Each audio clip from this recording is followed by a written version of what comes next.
Hello friends, आज हम बात करेंगे एक इंटरेस्टिंग सवाल के बारे में। यदि किसी व्यक्ति को किसी नली में 100% ब्लॉकेज अगर आता है तो क्या हर व्यक्ति को ट्रीटमेंट यानी कि एंजियोप्लास्टी या बाईपास करना ही चाहिए? क्या क्या क्राइटेरिया है जिसके बेसिस पर डिसाइड होता है कि व्यक्ति को एंजियोप्लास्टी करवानी चाहिए या नहीं, या दवा पर चलाना चाहिए? और अगर हम ट्रीटमेंट करते हैं तो किस स्टेज में हम क्या स्ट्रैटेजी को यूज़ करते हैं, कब हम इंजेक्शंस का प्रयोग करते हैं, कब हम एंजियोप्लास्टी का प्रयोग करते हैं, कब बाईपास का प्रयोग करते हैं, आज इन सब चीज़ों को डिस्कस करेंगे। टॉपिक पर जाने से पहले जो लोग हमारे चैनल पर नए हैं उन्हें रिक्वेस्ट करूँगा कि चैनल को सब्सक्राइब करें, वीडियोस को लाइक और शेयर करें। हार्ट में नॉर्मली 3 नलियाँ होती है जो कि हार्ट को ब्लड सप्लाई करती है। हार्ट बेसिकली एक मसल का गुच्छा या टुकड़ा होता है जो कंटिन्यूसली काम करता रहता है, और ये काम करने के लिए उसको continuously blood supply, glucose supply, oxygen supply की ज़रूरत होती है ताकि स्नायु को खुराक और पोषण मिल सके। लेकिन कभी कभार ये नलियों में अगर क्लॉट हो जाए, ब्लॉकेज हो जाए, तो ये ब्लड सप्लाई कॉम्प्रोमाइज़ हो जाता है, जिसकी वजह से हार्ट के टिश्यू को ब्लड नहीं मिलता है। और खासकर अगर नली 100% बंद हो जाए तो ब्लड सप्लाई पूरी तरह से बंद हो जाता है, ऑक्सीजन सप्लाई पूरी तरह से बंद हो जाता है, जिसकी वजह से व्यक्ति को सीवियर पेन कई बार होता है, और कई बार लोगों को वो एरिया जिसमें ब्लड सप्लाई बंद हो गया है वो सड़ने लगता है, डैमेज होने लगता है। तो ऐसे केसेस में ज़्यादातर को पेशेंट को ट्रीटमेंट लगता है।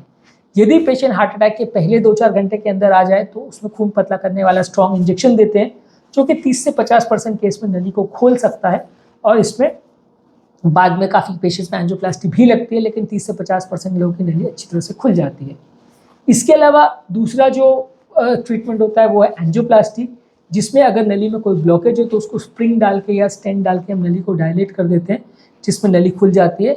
हार्ट अटैक वाले पेशेंट में ये तुरंत करना चाहिए। स्टेबल पेशेंट अगर है और कोई ऐसा पेशेंट आया है जिसको पहले से कभी ब्लॉक है और नली 100% है, तो कुछ स्पेसिफिक क्राइटेरिया पर डिसाइड करके हम ट्रीटमेंट करते हैं, उसको आगे डिस्कस करेंगे। इसके अलावा तीसरा ट्रीटमेंट स्ट्रैटेजी होता है बाईपास सर्जरी, जिसमें अगर कोई नली 100% बंद है तो उसके दोनों सिरे पर हम एक बाईपास का ग्राफ्ट लगा देते हैं, ताकि वो 100% ब्लॉकेज जिसके थ्रू ब्लड नहीं जा पा रहा है, उसके बदले बड़ी नली से नीचे छेड़ा पर या सिरे पर डायरेक्टली ब्लड सप्लाई चालू हो जाए और हार्ट का ब्लड सप्लाई कॉम्प्रोमाइज़ नहीं हो, जो कोशिकाएं हैं उसमें डायरेक्टली ब्लड सप्लाई पहुंच सके। तो ये बाईपास सर्जरी होती है, लेकिन बाईपास सर्जरी ज़्यादातर जब मल्टीपल ब्लॉकेजेस होते हैं या मल्टीपल नलियों में ब्लॉकेजेस होते हैं जो कि एंजियोप्लास्टी के लिए फिजिबल नहीं होते हैं, तब ज़्यादातर लोग बाईपास सर्जरी को प्रेफर करते हैं। अब क्या हर केस में एंजियोप्लास्टी ज़रूरी है? देखिए, मान लीजिए अगर बहुत छोटी नली है जो बहुत कम एरिया सप्लाई कर रही है तो एंजियोप्लास्टी करे बगैर काम चला सकते हैं।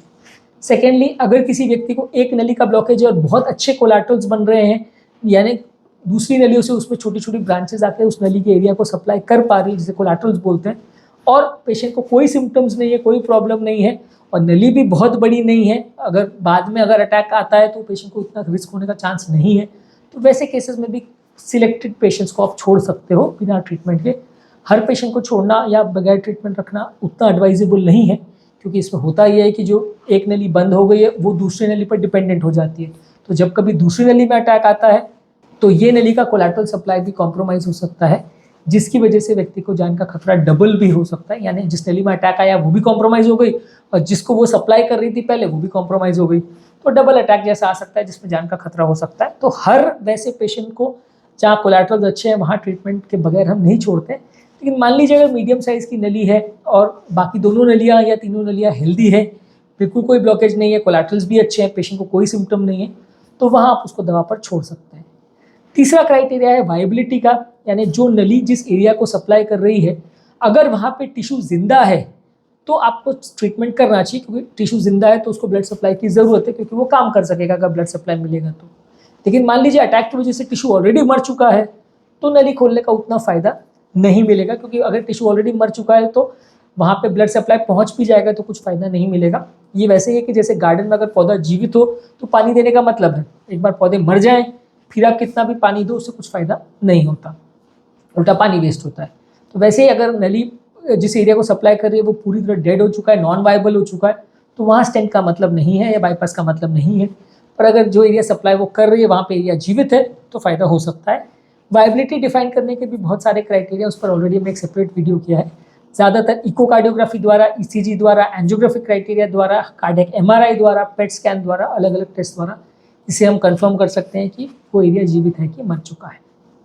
इसके अलावा अगर कोलैटरल सर्कुलेशन काफ़ी अच्छा है और कोई प्रॉब्लम्स नहीं आ रही है पेशेंट को, पेशेंट दवा लेने पर उसमें कोई तकलीफ नहीं जा रही है, सांस वास भी बिल्कुल नहीं फूल रही, तो आप पेशेंट को कई बार दवा पर लंबे समय तक चला सकते हो।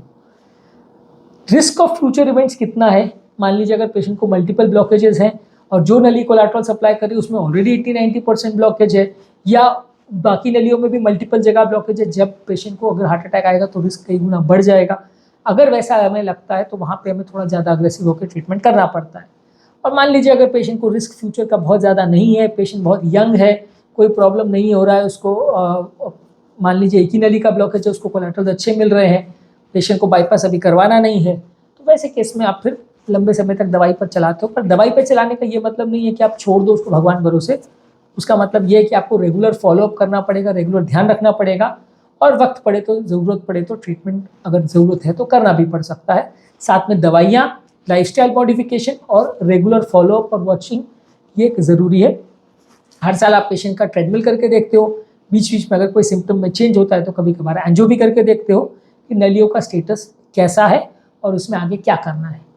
कई बार ये पेशेंट की चॉइस पर भी डिपेंड करता है, पेशेंट को भी ऑप्शन देते हैं कि भाई ये नली का ऐसा स्टेटस है, इसे ट्रीटमेंट करने से इतना % फ़ायदा या नुकसान होगा।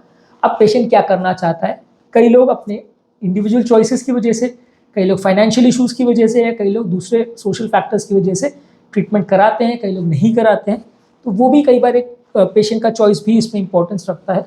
हर व्यक्ति जिसको ब्लॉकेज खोलने की ट्रीटमेंट की ज़रूरत है, हर व्यक्ति ट्रीटमेंट कराएगा ऐसा ज़रूरी नहीं है। पेशेंट को भी चॉइस दिया जाता है कि आपको ये ऑप्शन है, आपको एंजियोप्लास्टी करना है कि बाईपास करना है कि दवा पर रखना है, और इसमें ये फ़ायदा है, ये नुकसान है, हर स्ट्रैटेजी उनको समझाई जाती है। तो उसके बेसिस पे पेशेंट कई बार अपने फैमिली मेम्बर्स के साथ अब खुद बैठ के डिसाइड करता है कि उसको क्या करना चाहिए। तो इसे शेयर्ड डिसीजन मेकिंग बोलते हैं, कि मिलके सब डिसाइड करते हैं कि पेशेंट के लिए क्या अच्छा है और क्या स्ट्रैटेजी पेशेंट को फॉलो करनी है हर हालत में। लेकिन अगर 100% ब्लॉकेज है तो पेशेंट को आपको ऑब्जर्वेशन में तो डेफिनेटली रखना पड़ेगा, ध्यान डेफिनेटली रखना पड़ेगा, रेगुलर चेकअप्स करते रहना पड़ेगा, और कभी कभार ट्रीटमेंट स्ट्रैटेजी चेंज भी हो सकती है जब पेशेंट की कंडीशन बिगड़ने लगती है, कोई नया ब्लॉकेज डेवलप होता है, कोई नए इश्यूज़ डेवलप होते हैं, या कोई नया पेशेंट को सिम्टम्स होता है, कहीं डिटोरिएशन होता है।